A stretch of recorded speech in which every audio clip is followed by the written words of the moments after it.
Hello, everyone. Welcome to Clueless in the US. My name is Mighty, and welcome to this channel.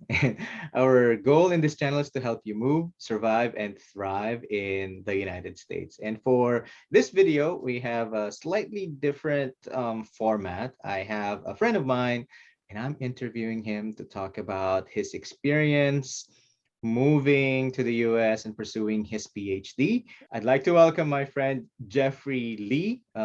He's from Manila.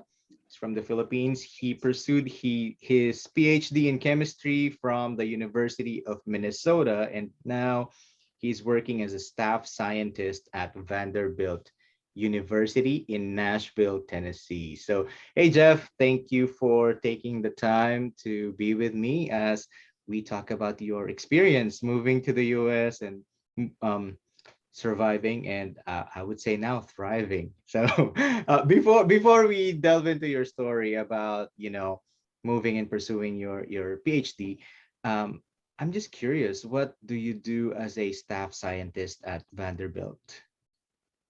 Hey, hi, Mighty. Thank you very much for the introduction, and thank you very much for inviting me to speak and to speak in your channel. I am, as you mentioned, I'm currently a staff scientist at the Department of Biochemistry in Vanderbilt University. In my field, since I work in a biochemistry laboratory, so the main the nature of my job is to perform experiments that my boss hired me to do, like depending on what project I am in. So, I'm not really into the hard sciences. So when you say experiment, kind of like, and since this is biochemistry, so I'm imagining cellular stuff with I don't know, machines, microscopes and things like that. So in my case, I'm not a cell biologist per se. So I'm actually doing like the basic biochemistry work. And then my specialty is structural biology. Particularly, I perform this certain technique wherein I put the sample in a magnet to collect the data and then to probe the structure of the protein. So my work is studying protein structure. Oh, okay. So protein structure. So, I mean, Yes. we have this expression in the Philippines where if it's like beyond your understanding, it's just a nosebleed Nosebleed. concept. So I kind of feel like it's a nosebleed concept for me. But anyway, No yeah. worries. Yeah. I mean, we can delve a little bit into what you actually do, and when we've talked about this in the past, because you're a Mhm. PhD holder, so meaning you're a doctor, and some people do not really understand that you're a doctor but you don't heal people. So but anyway, um well, let's start with your story before moving to the US. Can you share with me and with our audience, like what were you doing before moving to the US? Okay. Before I moved to the US, so I did my bachelor's degree in UP Manila, in University of the Philippines, Manila, with the degree in biochemistry. And then after that, I went to teach. So I became an instructor in the department where actually I graduated from. So I became an instructor of chemistry in University of the Philippines, Manila. And then while teaching, I also took some master's classes in University of the Philippines, Diliman. Yeah. And then I guess um, when I was still an undergrad, I saw, I have professors who had their PhD in the US or in other countries. And then that um, motivated me, or that inspired me to pursue that track. So actually that opened my eyes to that possibility, because of course, as we know in the Philippines, growing up, like especially in grade school or in high school, we never really think about pursuing grad school or pursuing PhD, right? So we seldom hear about it, but we only, at least for me, I only heard about it when I met people who had PhD, and these are my former teachers. And then of course, if you, and then that's how I got to know, like, oh, there's this PhD track wherein you are a doctor but not a real medical doctor. And then um, and then when you ask them like where they, and then when you look at their background, you will know that, oh, they got their PhD abroad, they got their PhD here and there. Yeah, so that Was somehow motivate or inspired me to pursue that track. Mhm. was there a moment when you thought, okay, I want to pursue PhD not in the Philippines but in the US? And as a follow up to that, was there a mentor who encouraged you to do it, or was it really more of a I really want to do this? The quick answer is I know at the beginning that I wanted to pursue PhD abroad.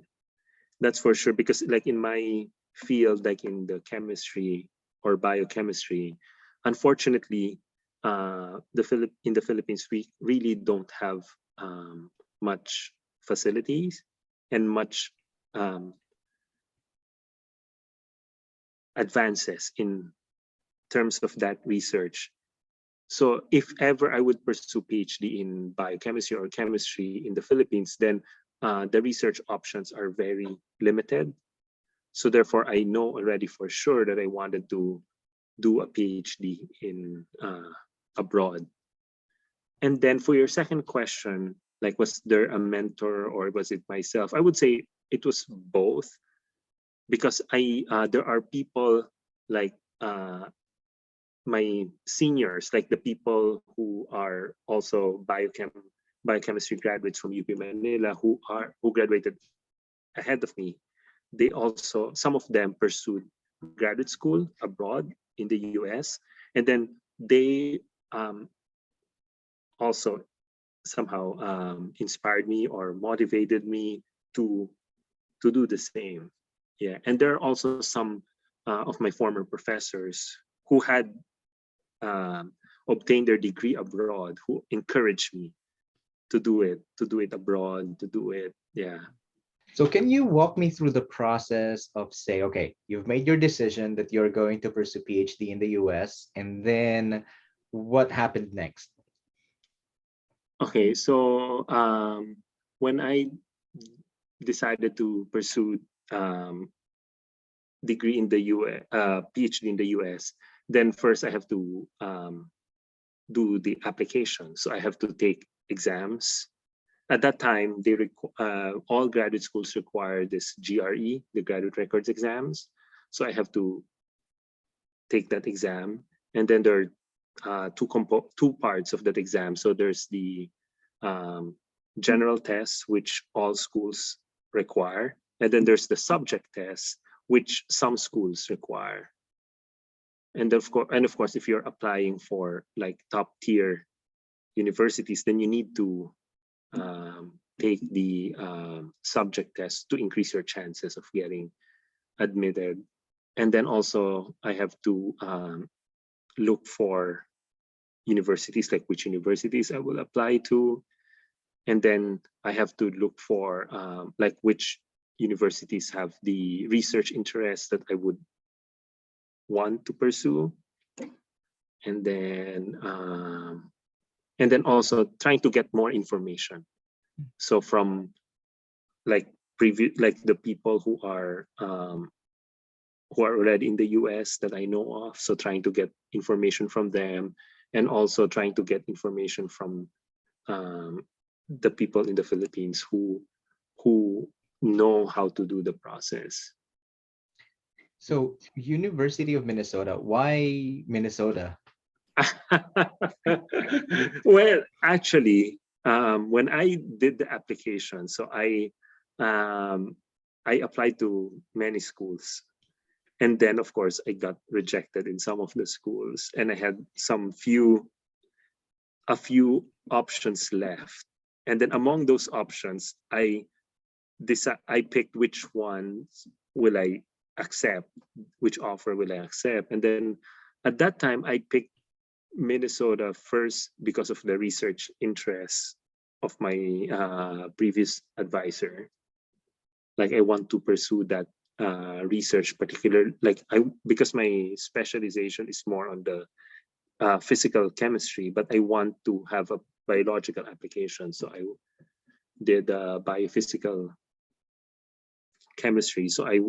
So that's one of the reason. And then secondly is I just wanted to check it out, like Minnesota, because the other options that are possible would be California. But then at that time I realized, oh, there are so many Filipinos already in California. Maybe I should try somewhere else. Yeah. So you wanted to be off the beaten path, not like the usual suspects. Because I mean, growing up in the Philippines, it's like I did not really know a lot of the states. The Yeah, more me too. popular ones would be, well, California, Hawaii, because there are many Yeah. Ilocanos there for me. But Yeah, me too. Minnesota, it's like Yeah, me too. That's why I'm curious to explore it. Yeah. yeah. So I want to backtrack a little bit. So when you say that you applied to several universities, so I think I want to highlight just what you said that number one, you wanted to apply to a university with the research focus that you were interested in.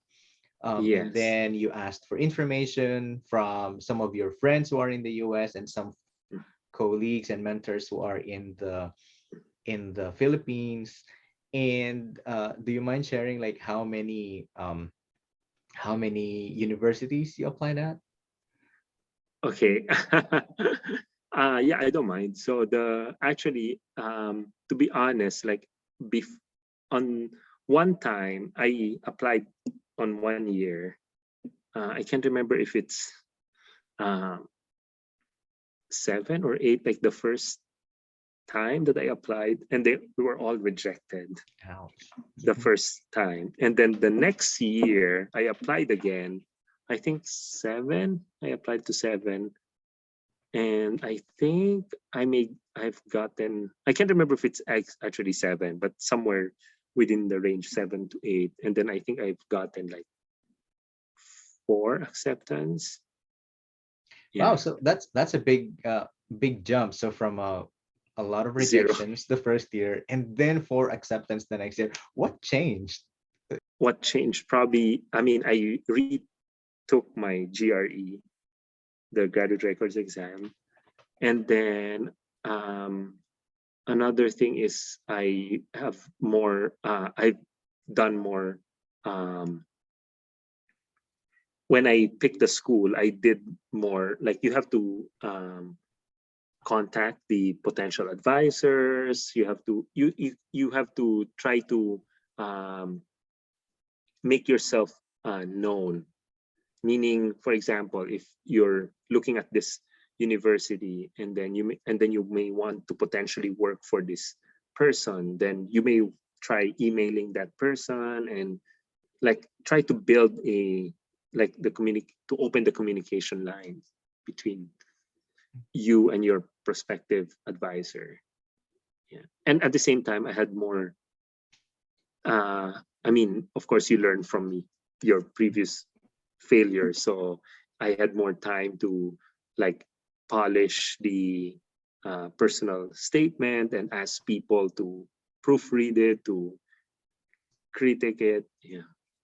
So it took 2 years before you got those acceptance. So again, let me also say you retook your GRE or graduate records Records exam. exam. Yeah. So and I think that the intention is to get a higher score for Yes. sure. And also, so in terms of preparing for the GRE, what preparation did you do? Did you have some kind of review or was it just self-taught? And if you could say, was this say in the 2010s or Yeah, 2010s. Yeah. 2010? Okay. During my time, like I had reviewers. So I bought reviewers, like in the Philippines, like different GRE reviewers. So there are different companies that sell reviewers. What some of them were Kaplan, then there's Barons. There are different like GRE reviewers, but and then also I don't know now because I know at that time they're gonna change the format of the GRE. So, I mean, but pretty much like when I took the test, like it's a computer adaptive test, meaning you have a certain time limit, and then for example, and then it's divided into different portions. So there's the writing part at the beginning, and then after that you have the verbal, which is like English, but a different level of um, English exam. And then you have to answer like I can't remember if it's 30 questions for a certain amount of time. And then it's computer adaptive, meaning if you get the correct answer, the next question will be much more difficult. And then if it's um, you got it wrong, then the next question will be easier. Yeah, and then the practice that I did. I mean, I pretty much the review that I did is did the reviewer. Although looking back, I would say that my best advice would be to just do the practice, like do the actual simulated exam, like do it multiple times rather than me, because I'm more like a traditional way of reviewing. So I would tend to like memorize vocabularies. I will tend to like read the reviewer, try to read it from cover to cover, doing that way. But then of course I didn't have enough time to read it from cover to cover, really. So Yeah. looking back, I should have just practiced, like, because some reviewers come with CDs, which has this computer adaptive format. You just have to keep on practicing. So you retook the GRE, you got a higher score the second time around, you got accepted to 4 universities in the US. So what was I mean, and of course you said that you finally decided on Minnesota. So once you've decided on, okay, I'm going to Minnesota, what I'm sure the next part would be, figuring out the visa, figuring out some of the requirements and things like that. So how did you proceed from that? At that time, this Philippine American Education Foundation, they have this what they call opportunity grant, which they have money allocated for students who are pursuing graduate school in the US. Although, unfortunately, that opportunity grant is no longer available. But in my case, the opportunity grant, I applied for it. And then I fortunately got um accepted to that. So they have that grant money to help finance. They already have the checklist of the things that I am eligible for them to finance to fund me.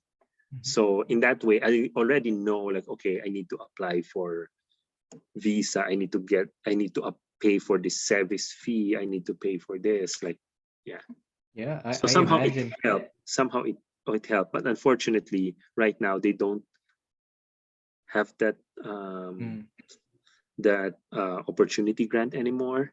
Yeah, it's sad that that's no longer around. But I think what's important though is how did you discover of that opportunity?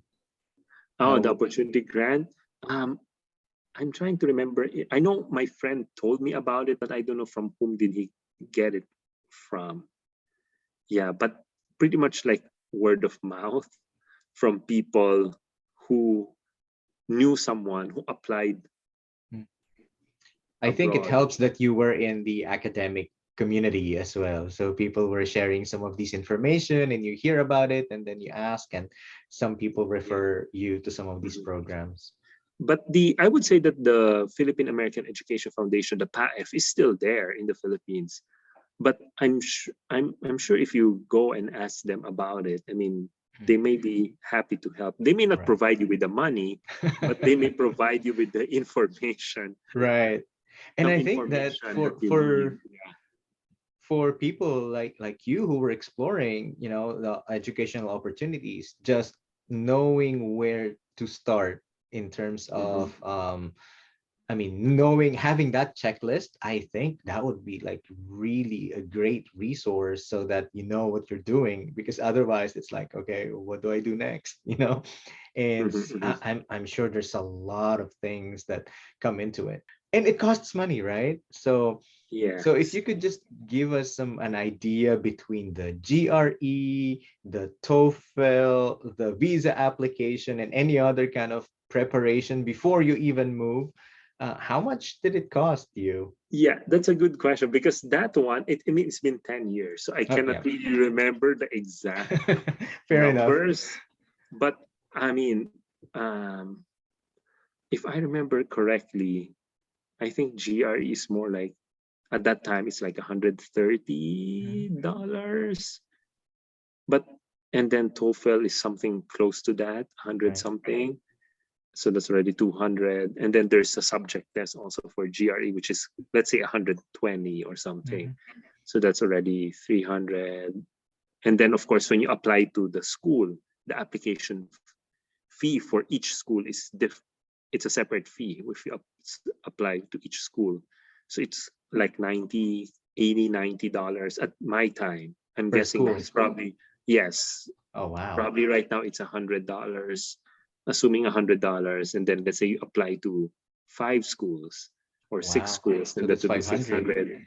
Yeah, Wow. like it's more than 1,000. And then of course if you get accepted, that's when you pay for the visa, the service. There's the service fee, yeah, which is like at probably at least 100. I can't remember the exact Right. numbers, Yeah. yeah, But but especially right now it may be different from 10 yeah. years ago. But based on what you've shared, and you applied to 5 schools, then you get the GRE, the TOEFL, visa application, and processing stuff. Because while you're doing those things, you'll be paying for transportation and things like that. So I think it could easily be maybe 1,500 to 2,000 US dollars, Yeah. and that's even before flying to the US, Yes.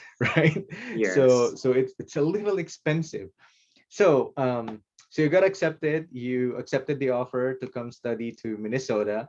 Um, how was the visa process like, and what was the interview like? Okay, so for the visa process, I mean, you pretty much do the same as other people.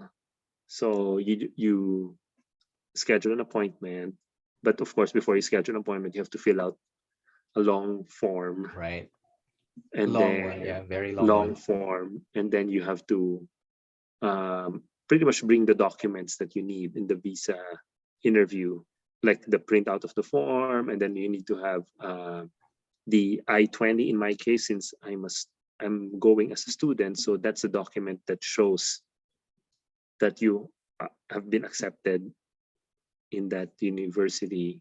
And quick question, who filed the I-120? Is it I-20, oh, I-20, it's provided by the university. okay by the university? Got it. So they will send you the I-20, and then pretty much like the interview in my case wasn't bad since I'm going there as a student. So it's not like they have to scrutinize Hmm. heavily, because pretty much based on my understanding, like the embassy want to make sure that you can survive here in the US, and you won't be staying illegally.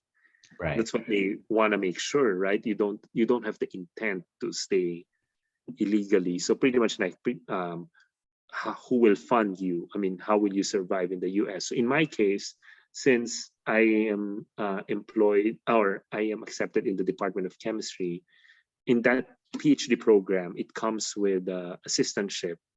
So meaning during my PhD, I will be working as an assistant, like either teaching assistant or research assistant, and then that's how I will get my stipend. So I have the offer letter that tells me how much I would get, and it comes also in the I-20. In the I-20, it says how much I would get. So that's how I would survive in the US. So that's how I would get my money. So since I have that document, so it, yeah, so it wasn't that bad, the interview, except Mhm. that of course I remember the queue is still long, but other than that, the interview itself wasn't bad since I already have the information that they are looking for. Right. That's amazing. At least you're not just going there to study. They actually offer you an opportunity to have to earn some money because studying in the US is very expensive and living in the Yes. US is very expensive compared Yes. to our cost of living in the Philippines, right? So on top of what the university was providing, can you also share how did you fund your education? Like because I know that tuition fees alone are very expensive. Was there any scholarship that you applied for, and how did you plan for, okay, this is how much I will need and this is how I'm going to get Mhm. that amount? Yeah. So for that case, before going to the US, I already know what would happen. So because of course I don't have a large amount of money. I know that in the chemistry program, it when you get admitted to the PhD program, it comes with an assistantship. So meaning your what it means is that my tuition fee is already waived, so I don't have to pay for the tuition, and Nice. they will provide stipend for me to support my living expenses. Although the stipend is not really that much, what ended up happening is, let's say at the beginning when I first entered the department, the graduate school program, so I'll be working as a teaching assistant.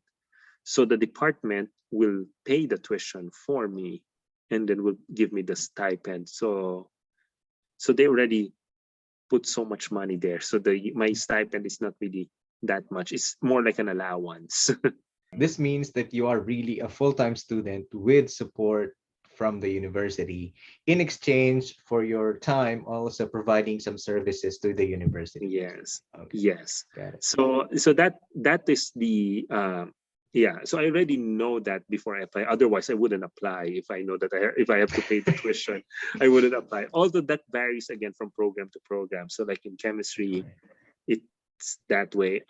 I know in like at least in University of Minnesota in the other field like in the social sciences, I don't think they have that. They have that option. Like when you get admitted to the master's program, I don't think it comes with assistantship. I think you have to apply for it or you have to Hmm. find a way to fund yourself. Yeah. So So it varies that's from department to department. Yeah. so that's the advantage for people who are in the field of the sciences, like the hard sciences, chemistry, biology, Yes. maybe physics, and some of the more Yes. the programs with some research components that really need expertise, not just from professors, but also from students who are coming to do some research, right?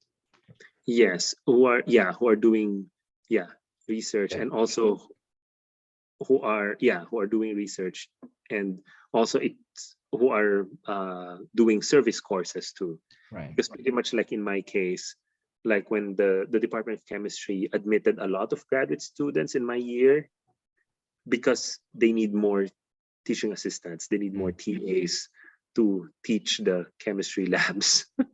gotcha. Yeah, well, maybe that's a fair trade. You come here Yeah. to study, you come here help us with research and teaching. So, Yeah. anyways, so you got accepted, you go through the visa process, you know what to expect. Now you arrive in the US. And so can you tell me what was going through your mind, maybe some of your emotions, because this is uh, I don't know if you've traveled to other country in before coming to the US, but what was going on through your mind and maybe some of your emotions when you first arrive in the US? Well, okay.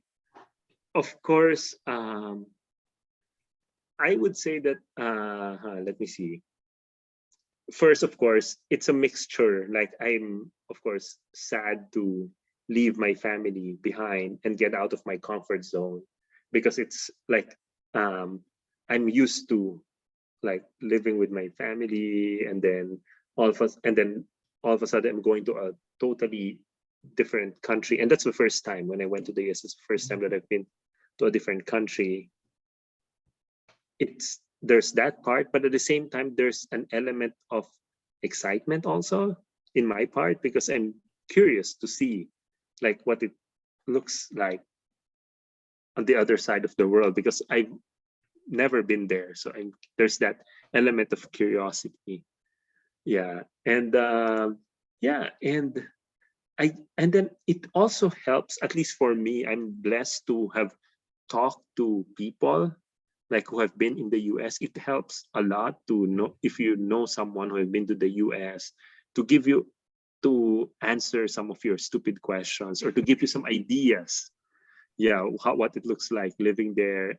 And then in my case, like, um, I know some, as I said, I have some friends who are like older than me, who have been in the graduate program earlier than me. So I get to talk to them. I get to know like what it looks like, what it feels like living there. And then also the the PAE, Philippine American Education Foundation, it also helps, because that like I already know before coming to the US. Oh, I know that, oh, they pretty much dress the same way as we dress back in the Philippines. So you can just wear t-shirts, jeans, that's fine. Yeah. And then the funny thing is that when I first came to the US, I first came in July. Oh, summer. So So summertime, but I had that impression for some reason, since I'm going to Minnesota, I have that impression it's cold. mm-hmm. But when I came here, it's actually hot. Very hot. So yeah, so that's the, yeah, that's one of the, yeah, differences. Oh, okay, I was expecting to come here cold, but okay, it's hot, it's Yes. summer. Yeah. Yeah. That's so true. I mean, what you said about just talking to people, having someone to ask about your, well, stupid questions. I mean, because even myself, when I came here, it's almost like you're unlearning, relearning so many different things. Mhm. One of the things that I keep telling friends is that I did not even know how to gas up like a car when I Oh arrived yeah. here. So Yeah, one me thing too. I didn't know, right? So it's like, Yeah. well, thank God for YouTube and Google. So like Yeah. standing there trying to figure things out. But having someone just asking, in the Philippines, we do speak English, or our Mhm. version of Philippine English, right? And when you come Yes. here, so many different accents, so many different cultural nuances. The people Mhm. in the northern part of the US, they have some cultural differences from the people in the south, the people in the west, or the people in the east. So Mhm. what was the most difficult part of pursuing the graduate studies in the US? I would say the most difficult part is the actual graduate studies, like the Mm, actual research part, because as probably in, and like in my field, as contrary to what other people perceive, like if you go to graduate school, it's actually not studying like learning, like a teacher will teach you and then there will be an exam and then you mm, just study for the exam and then you pass.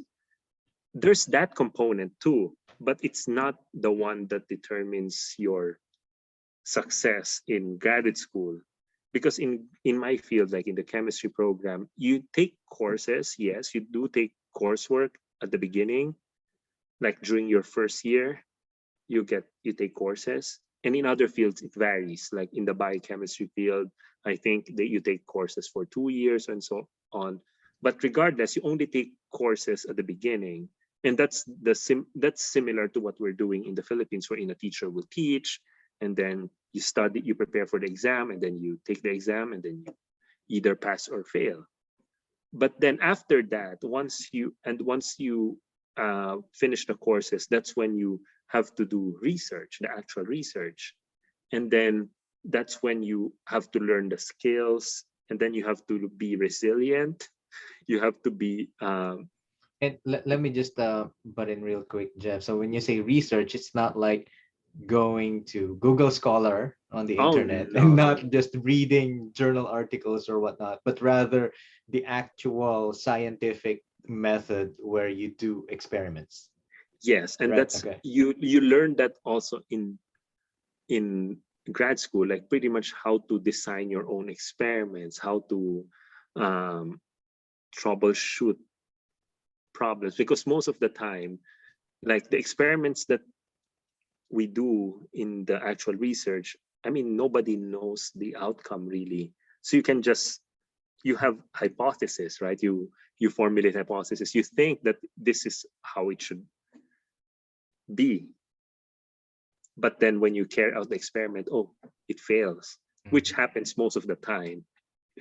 And then of course, before going to grad school, you're not conditioned that way, that okay, most of the time you will fail, and then you have to hit your head in the wall and try to figure out, how do I fix this, how do I, what's wrong, what can, well, like what, why is it doing that way, or how, like that. Those are the difficult, I would say the difficult part of graduate uh, studies, is the research part, trying to learn how to be resilient. And then of course it comes with the pressure also, pressure from your advisor, pressure to finish, because in order for someone to finish a PhD, you need to have a publication, you need to have a paper. But in order for you to have a publication, you need to have a story to tell. And for you to have a story to tell, some experiments should work. Or if they do not work, then you need to have a sound explanation why it didn't work, or something new. In other words, in order for you to publish a paper, you need to have to contribute something new to the field.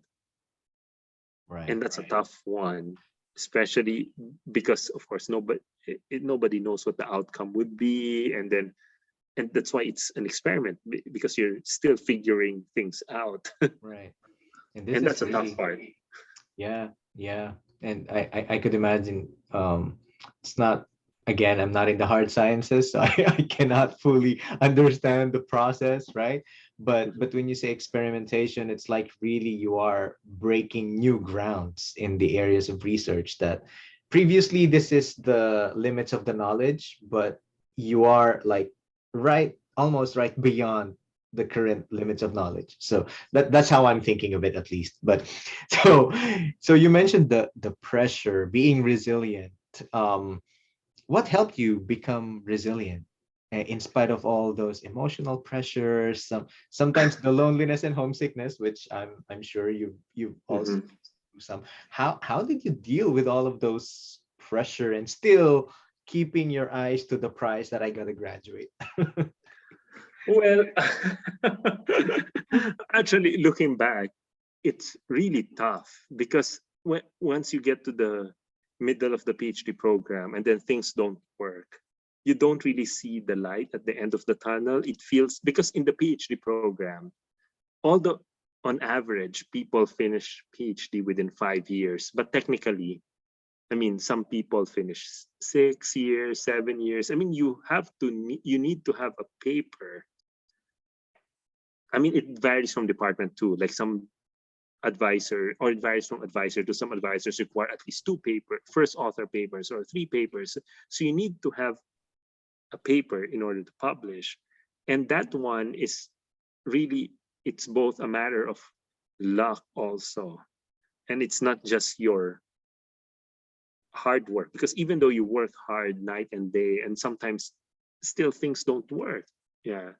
So yeah, it's really tough. So for my case, yeah, um, I had, of course, I had experienced difficulty at that time.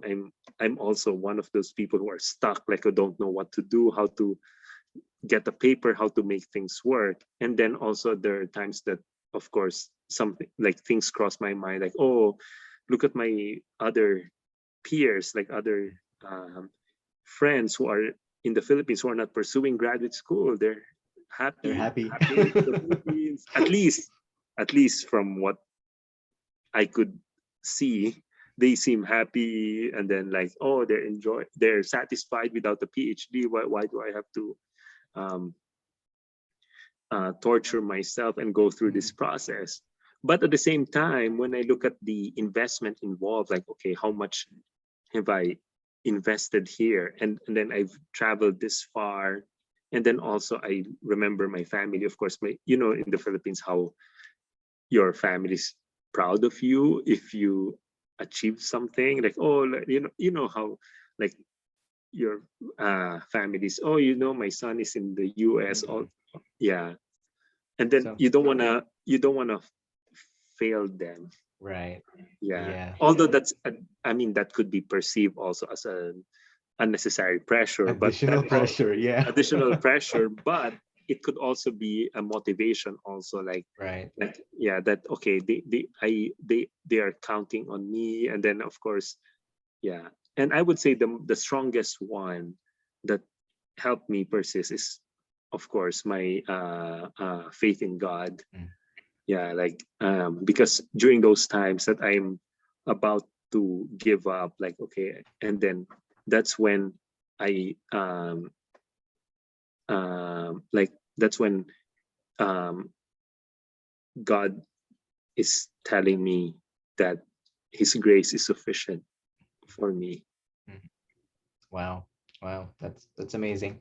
And being in a foreign country, you kind of feel alone and lonely and stuck, not knowing what to do. I'm sure those are big things, definitely.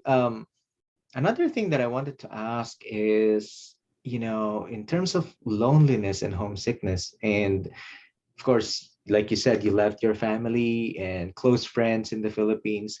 How did you manage having how did you navigate friendships and community here in the US? Because I believe that could be one area of support that could help you keep Mhm. going. So Yes. Yes. So I would say, I mean, in that regard, like, I'm blessed actually to have really good roommates. So when I went to Minnesota, um, before the actual graduate course, like, we like the international students are um, required to um, come earlier to undergo the training for English, like English training, because we will be teaching assistants. So they had that mm, English training program. So I went there, I mean, as well as the other international students, and I got to meet people from different countries. And then I had met some nice people there. And then, oh, okay, why don't we become roommates? Yeah. So and then I was blessed to have like nice roommates in Minnesota, wherein because we were all international students, so we all experienced, at least to some extent, like similar struggles, like, oh, other than grad school, of course, because we're all grad students too. So other than grad school, of course, the loneliness, all those things. So it helps for me that I found that I had found that community, like the international fellow international students, because they could relate, and then we could do activities together.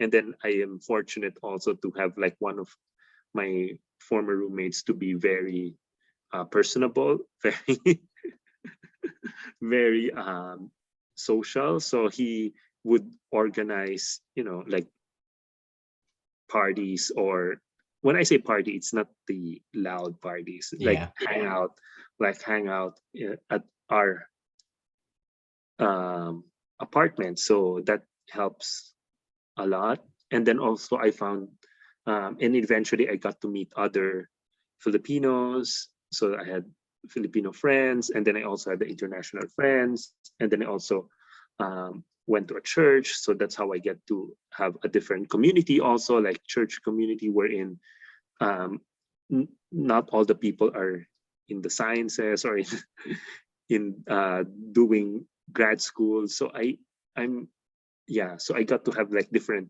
circles of friends, different I think that's communities nice. that will help also.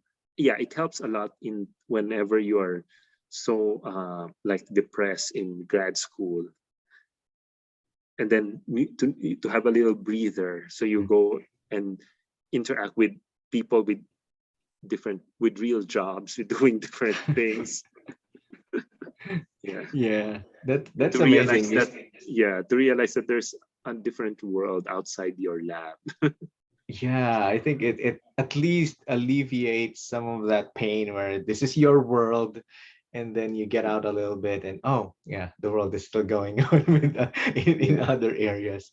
So Yeah. yeah, and I think that just having a community is a big boost for, emotional support and just having knowing that someone is there helping you out with adjustments and all that.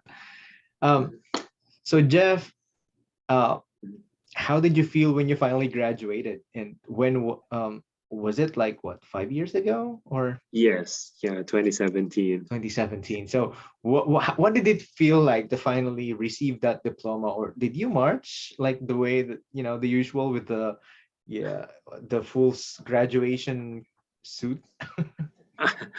Yes, but actually I graduated even before that, because in the PhD, it doesn't really follow the general school year, meaning you can graduate anytime as long as you satisfy the requirement, meaning you have a paper and then your advisor or your committee deems that you have satisfied the requirement, you have sufficient um, knowledge of the field already, you have demonstrated that you um,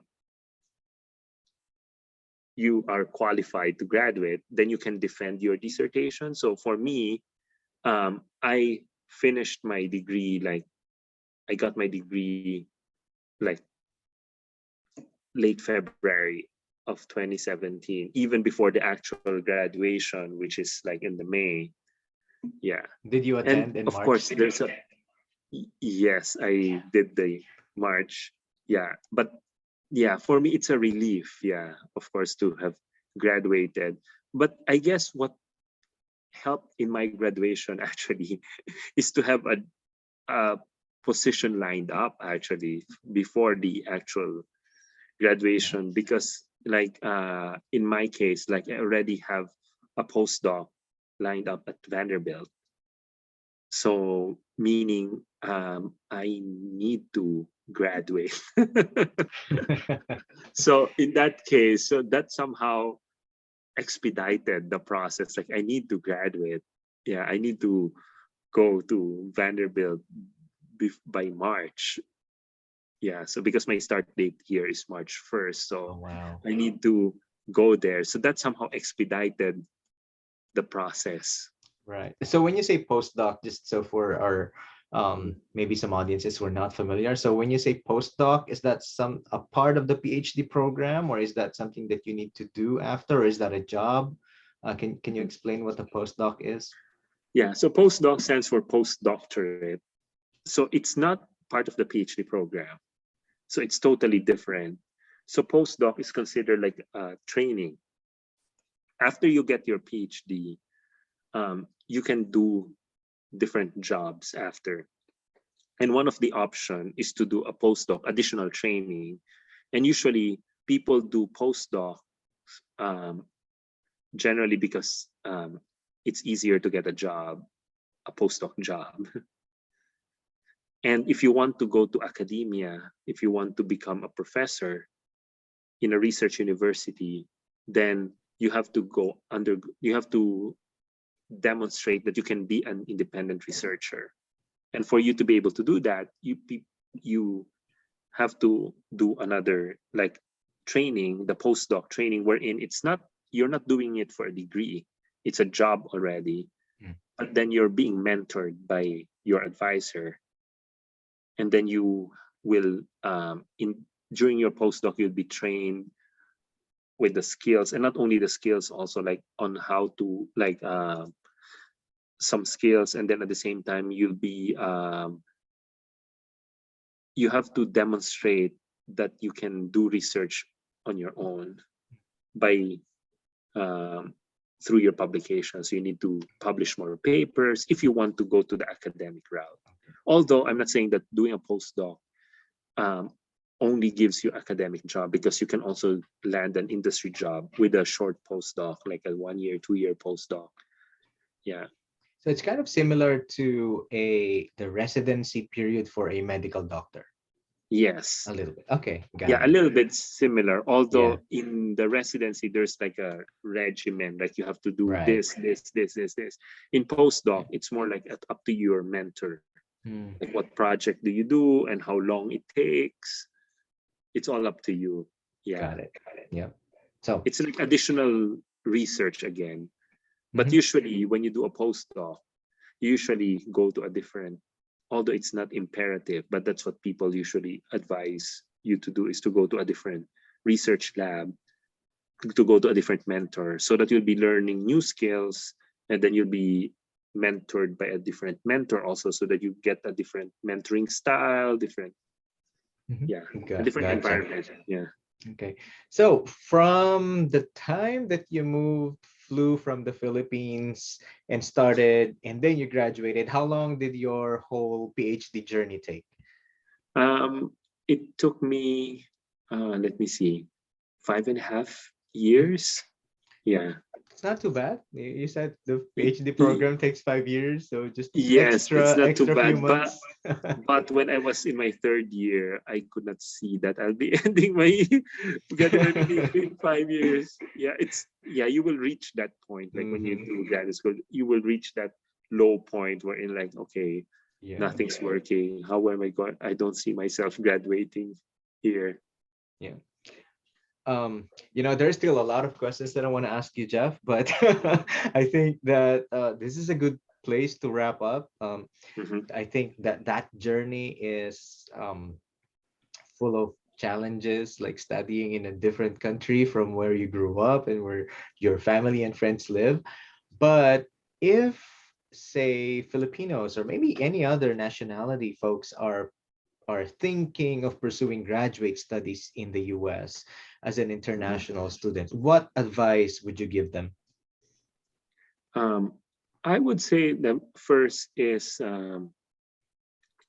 again, it varies from field to field, but generally, it's you have to talk to people, like especially talk to people who are already, who, like for example, your seniors or other, uh, earlier, like people who are, who have graduated earlier than you, who pursued grad school in the US. Talk to them so that you like build communication, build networks, and talk to them so that you get to know, what it feels like living in the US, like what, or if you have some, some silly questions that you may want to know. So it's better to have like a resource person that you can ask to those, ask those silly questions to. And then, yeah, just talk to them. And then what I learned also in my case is, it's if you're going to my field, to increase their chances of getting admitted to the PhD program, is they need to have research experience. Because in my field, like when you do PhD program, it's not about your intellect really. It's more about your research expertise, because they train grad students to become researchers, to become scientists. So if, let's say, the people in the Philippines or in other countries, if they want to pursue, if they think they want to pursue grad school abroad, if they can find research opportunities from where they are, grab them so that you can put them in your personal statement, like say I did done research here. And then the people who, like your boss or your mentor in that research experience, can give you recommendation letter, and that would make your application stronger if you have research experience. And then if you can go to conferences also, it will help a lot. Because, um, I hate to say this, but sometimes it helps who you know also. Like it helps if you meet this person in a scientific conference. Unfortunately, in the Philippines, right, we seldom there we seldom, they seldom host like international scientific conferences in the Philippines. So it's difficult to meet this scientists. But if you have the opportunity, let's say if there's a scientific conference in neighboring countries, let's say from the Philippines, let's say if there's a scientific conference in Japan or in Korea or somewhere, then if you can go there, that will help a lot to build network, to get to know the this professor, and then see if yeah, so that you can so that see if that professor, if you're willing, if you willing to work with that professor, you can talk to that person. Yeah. And then don't be afraid to reach out also, like to email the professors, prospective advisors, because it helps also. Emailing the professor, emailing the um, graduate students also, even if, let's say for example, if you don't know anyone who pursue graduate studies in the US, then you can just email a grad student, because I'm sure most of them will be willing to answer your questions, to help. And because the grad students are also willing to help other students who wish to pursue the program.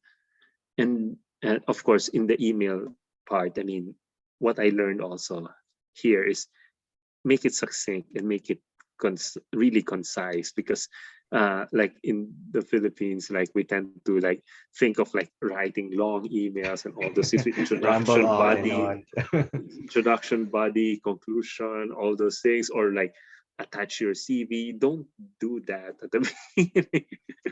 Like make it short and make it straight to the point. Yeah. So Looks yeah, like so that's experience talking, Geoff. yes.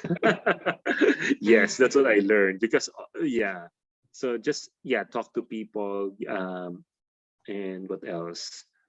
Um and then in and then for some other parts, like when you're choosing like university or choosing advisor, I would say that don't just in it's based on my experience, don't just pick an advisor based on the research interest only. Because for me, I pick my advisor based on the research interest only. Don't do that, because it also, what matters is the environment also of the lab, the people that you're working with, because you'll be spending 4 or 5 years in that lab, and then you're spending 40 hours a week with the same people. So you have to make sure that you fit in that environment, fit in that lab. Yeah. And for you to be able to do that, how will you know if you're from the Philippines? Is to talk, to ask people, to talk to the grad students, to just keep talking. Yeah. Mhm. It's really to take initiative, yeah, Yeah. and explore and talk. Um, so Yes. so yeah, I think Geoff, those are very solid advice. And so I think I if hope so. anybody is going to explore, I want to pursue a master's degree or a PhD in the US, then I think I would just invite you to like my channel's Facebook page, facebook.com/clueless in the US. I mean, ask some questions about, moving here, living Mhm. here, studying here.